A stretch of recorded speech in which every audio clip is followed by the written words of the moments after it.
ایران سے آج معاہدے پر دستخط ہو جائیں گے۔ امریکی صدر ٹرمپ کا بڑا دعویٰ، میڈیا سے گفتگو میں کہا کہ میرے خیال میں مذاکرات میں کوئی گیم نہیں ہو رہا۔ امریکی وفد چند گھنٹوں میں اسلام آباد پہنچنے والا ہے۔ ڈیل ہونے پر سینئر ایرانی رہنماؤں سے ملنے کو تیار ہیں۔ ایران سے جو معاہدہ ہم کر رہے ہیں وہ اوباما اور بائیڈن دور سے کہیں بہتر ہوگا۔ ٹروتھ سوشل پر لکھا کہ اسرائیل کے کہنے پر ایران جنگ کا فیصلہ نہیں کیا، ڈیل قبول نہیں کی تو ایران کے تمام پاور پلانٹس اور پل تباہ کر دیں گے۔ وقت آ گیا ہے کہ ایران کی کلنگ مشین کو ختم کیا جائے۔ ایک ہی مطالبہ ہے کہ ایران کو جوہری ہتھیار رکھنے سے دستبردار ہونا چاہیے۔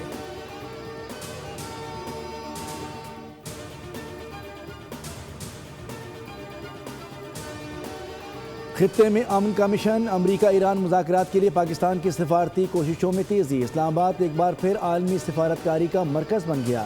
وفود کی آمد سے قبل سیکیورٹی ہائی الرٹ کر دی گئی۔ امریکی اور ایرانی وفد آج اسلام آباد پہنچیں گے۔ پاکستان کی کوششوں سے ہونے والی جنگ بندی کا وقت آج ختم ہو رہا ہے، جس میں توسیع اور مذاکرات کا تسلسل اولین ہدف ہے۔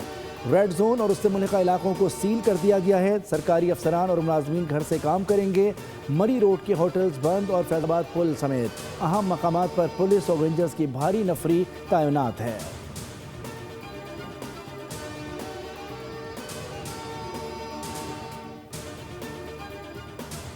مذاکرات کے دوسرے دور میں ایرانی وفد پاکستان نہیں جائے گا۔ ایران کا اب تک مذاکرات میں شرکت کا کوئی پلان نہیں۔ ترجمان ایرانی وزارت خارجہ اسماعیل بقائی کی نیوز بریفنگ، بتایا امریکہ اب بھی غیر حقیقی مطالبات پر اصرار کر رہا ہے۔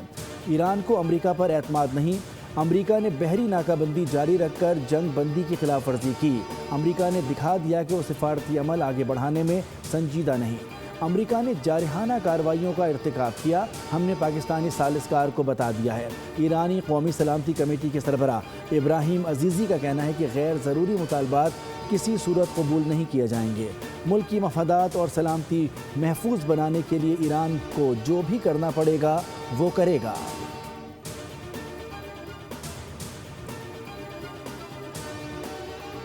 نائب وزیر اعظم اسحاق ڈار اور ایران کے وزیر خارجہ کا ٹیلی فونک رابطہ، علاقائی امن اور استحکام کو فروغ دینے کے لیے مذاکرات کی اہمیت پر زور دیا گیا۔ دونوں رہنماؤں کا قریبی رابطے میں رہنے پر اتفاق۔ ترجمان دفتر خارجہ کے مطابق نائب وزیر اعظم اسحاق ڈار اور آسٹریلین وزیر خارجہ میں بھی ٹیلی فونک رابطہ ہوا۔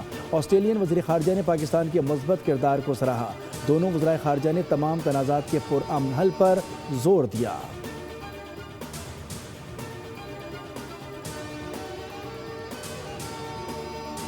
وفاقی وزیر داخلہ محسن نقوی کی ایران اور امریکہ کے سفیروں سے ملاقاتیں۔ ڈاکٹر رضا امیری مقدم سے ملاقات میں اسلام آباد مذاکرات کے دوسرے مرحلے کے انتظامات پر گفتگو۔ ایرانی سفیر نے پاکستان کے مثبت اور تعمیری کردار کو سراہا۔ محسن نقوی نے کہا کہ تنازع کا دیرپا حل ہی خطے کے امن و استحکام کا ضامن ہے۔ محسن نقوی کی اسلام آباد میں امریکی سفارت خانے آمد، امریکی سفیر نیٹلی بیکر سے ملاقات میں پاک امریکہ تعلقات کے فروغ اور خطے کی صورتحال پر تبادلہ خیال کیا۔ اسلام آباد مذاکرات کے دوسرے راؤنڈ کے لیے سیکیورٹی انتظامات پر بات چیت۔ امریکی سفیر نے خطے میں کشیدگی کم کرنے کے لیے پاکستان کے کردار کو سراہا۔ وزیر داخلہ نے وزیر اعظم کو ملاقاتوں کے بارے میں بریفنگ دی۔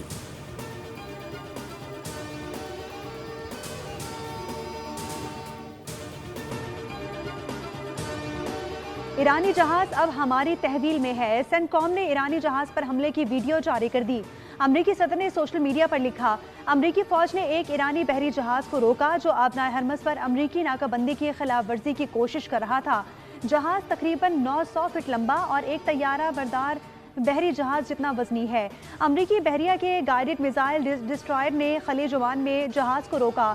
جہاز کو رکنے کی وارننگ بھی دی لیکن ایرانی عملے نے سننے سے انکار کر دیا، جس کے بعد امریکی بحریہ نے جہاز کے انجن روم میں سوراخ کر کے اسے روکا۔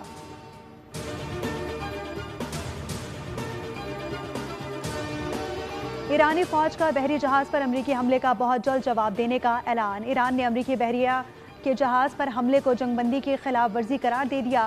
ایران کی جوائنٹ ملٹری کمبائنڈ کے مطابق امریکہ نے جس تجارتی جہاز پر حملہ کیا وہ چین سے ایران آ رہا تھا۔ ایران جلد ہی امریکی فوج کی میری ٹائم اور مسلح ڈکیتی کا جواب دے گا۔ ایرانی حکام کے مطابق جوابی کارروائی میں ڈرونز کے ذریعے کچھ امریکی فوجی جہازوں کو بھی نشانہ بنایا گیا۔